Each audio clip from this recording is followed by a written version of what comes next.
Hanna, and welcome to The Week That Was, a 60-second-ish look at what happened this past week at SJIIES. Start the clock. Monday opened another week of learning both at home and school. The virtue of this week, self-discipline.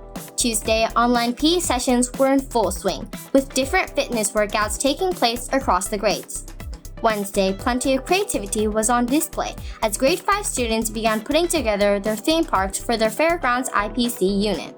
Thursday, grade 6 demonstrated enthusiasm as they set up and conducted various science experiments at home. Friday, we ended week 2 of home-based learning with another Miss Nicole's assemblies. Excited to see teachers and friends again next week. On behalf of the entire The Week That Was team, I'm Hanna, and we'll see you again next time!